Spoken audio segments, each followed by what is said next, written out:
Let's cut down to brass tacks here. Let's save ourselves some money and be speedy about it. For today's run, we will be playing Dragon's Dogma 2 with the sole objective of acquiring all microtransactions within the game. Listed currently on screen are the microtransactions we will be acquiring in this run, some more tedious than others, and as the run plays out, some general tips to improve any playthrough. There are only two microtransactions we will not be able to acquire in this run, which are the Radiant Amulet and the background music for the first game. These don't impact any gameplay features, but with that being said, let's get moving. Maybe it is a good microtransaction. Huh? Wait a minute, this is reminding me of something. Didn't have any Catgirl mods, so this is the best we can do. Just like in chess, our first move will always be with our pawns. Welcome, Arisen. We can acquire our 5 Wake Stones for this run before even entering the first town. Once we have access to our main pawn, we gain the ability to go into Rift Stones. May 4th. While we are in the Rift, there is only one thing we're looking for with pawns that we are trying to bring into our party, and that is their pawn quest. If they have a pawn quest that says they have to be within the party for a day or a night, that means that they have a Wakestone shard as a reward. Rinse and repeat this at the nearest inner campsite, and you have your 5 Wakestones. Now that we've acquired 5 Wakestones, we make our way to the nearest city of Melve, and the run kind of takes a halt here until we're able to clear out the tutorial section of the game before it lets us explore. Just like any good journey, we can't progress through the story without having some eternal beef with a dragon. But just like they always say, the indomitable human spirit always wins in the end. Look at that, we're tanking 5. Damn, we should have never tanked that fireball. We're not humans after all, we're cats, so the indomitable human spirit thing wouldn't have even worked out in the first place. Why is he looking at it like a hot pocket? We probably shouldn't have drank that milk before bed. But now that the nightmare's over, I'm sure we ain't got nothing to worry about now. Wait, this sounds familiar. Aw, damn it, it's the Stormcloaks again. Thank goodness. I thought I was gonna have to become the Earl of Whiterun again. Would have drank a whole bottle of skooma instead. But with that being said, let's continue on with this run finally.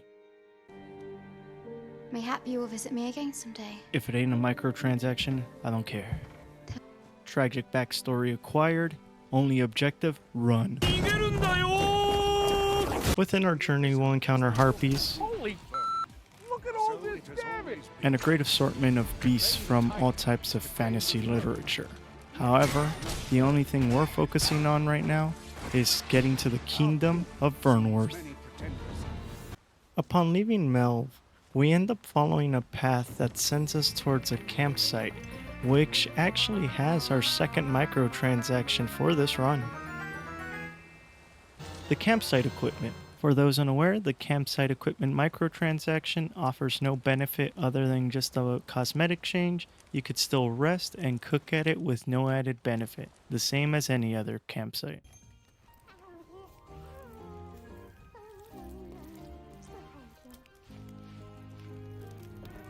Let's continue on. At least I know I'm up to the challenge. Try not to get hit, lest all that moon go to waste. Hey, look at that, our first pawn in the wild. Ugh. Brother, ugh. Anyways. Damn, a bit unexpected, but don't worry, we can take this guy down. He's just a pebble in our path to victory. Damn it, now taking advice from another Capcom title. Let's wash away our Cyclopean friend here. Father, help!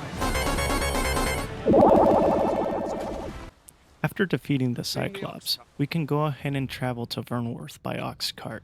And within the capital, we will have a few objectives we can take care of, such as uncovering the route to take us to the checkpoint rest town, and getting 2 of our microtransactions, along with some side notes. With that being said, welcome to Vernworth. We're greeted at the capital gates by Captain Brant, which right off the bat absolutely hates our guts. I beg your forgiveness for my insolence. An ox That was cart quite the doesn't make our turnaround. journey easier. Now that we're One hopes friends these with carts Captain offer Brent comfort and have free commensurate reign of with the their capital costs. city, we go and meet Neomyth within the Pawns Guild to find 2 of our microtransactions. Although these 2 items we won't be acquiring them right now, I'm showing where we're going to come back to acquire them once we have those Rift Crystals saved up. Then we can go ahead and save those for any time we need a respec. I would only recommend speeding this along if you're doing it for a run. Usually you'll generate this currency in the background without knowing. Right now we're taking a detour to go ahead and show y'all a fairy stone location that is located above the roofs of the shops for the blacksmith and the apothecary. I decided to add this part into the video because we're going to be getting port crystals soon anyways, and they're pretty much useless unless you've got some fairy stones on you. At least one. That, or if there's any new adventurers watching this video, or people who have played and haven't even found out that this chest is even up here. This one's for you. Apologies in advance for the second side note, but I think this is actually very important for anyone following this run. There is another way to go ahead and acquire port crystals early on, and it's through Glindir's questline, which through helping him evolve his archery, we get our port crystal. Help me! Don't let the monster eat me! And like I said before, our Cyclopean friend here, he returned, and with a vengeance. Here, we're at the inn within Vernmuth, and the reason I'm showing you this part of the recording is actually to show the only segment I couldn't properly set up for the video, which was Rift Crystals themselves. So, like I mentioned earlier in the video, Rift Crystals are a currency that is generated passively throughout your playtime in the game.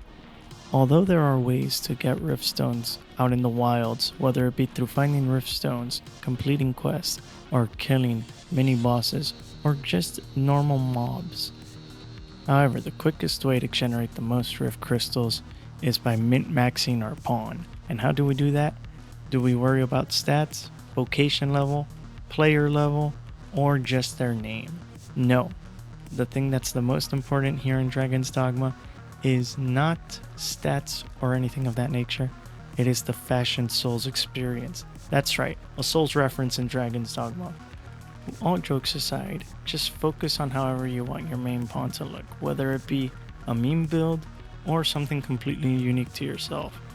Oftentimes the Dragon's Dogma community is changing pawns left and right. There's Rift Crystals for everyone. Here's Gina giving me Rift Crystals right as we finish resting. This won't be the last time that we are within the Kingdom of Vernmuth. For now, we have to leave and reach our destination of the Checkpoint Rest Town, which can be reached by using this ox cart. Here we have the Checkpoint Rest Town. Although smaller than Melve and any of the districts within Vernmuth, we can find, upon our departure, 2 items within this town that we are looking for. We're looking for the Harpy Snare and the makeshift Gao Key. Luckily, the Gao Key is located right around this corner where we will be introduced to the criminal underworld. Step 1! Ibrahim is an NPC we could go to in order to give us forgeries on quest items and other ill-begotten goods. But for now, we're just looking for the makeshift Gao Key, which he has, and now we're free to leave prison when we want.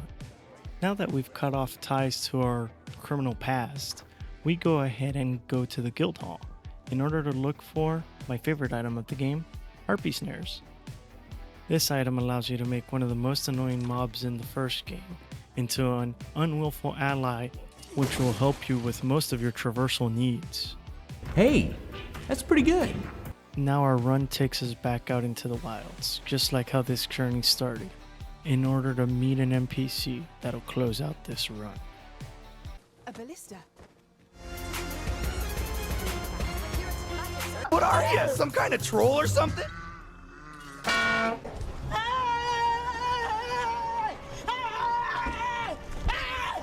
Why are you running? Finally, we made it. Well, except for the stairs. Say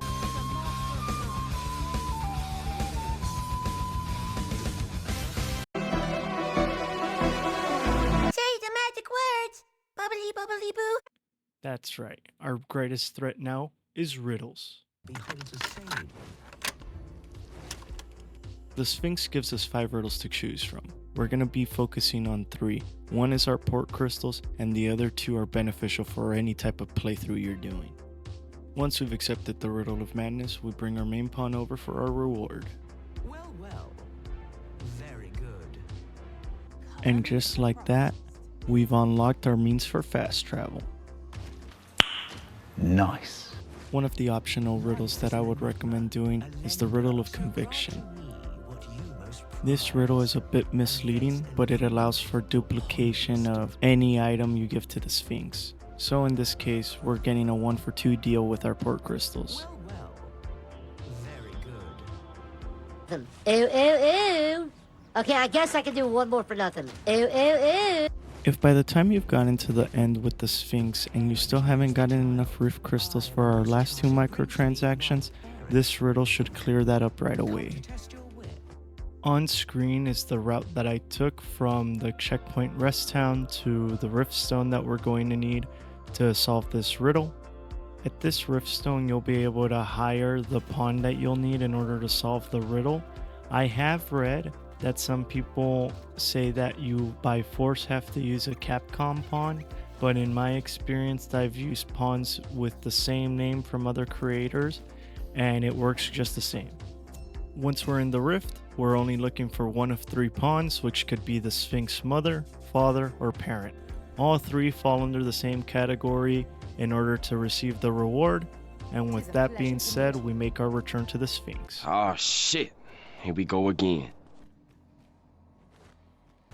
And you claim this to be the parent I seek.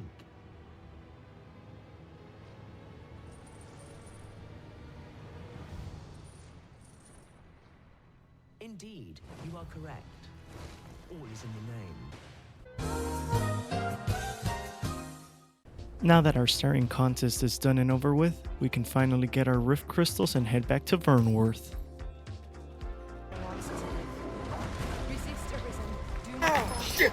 God damn it! Same shit, different day!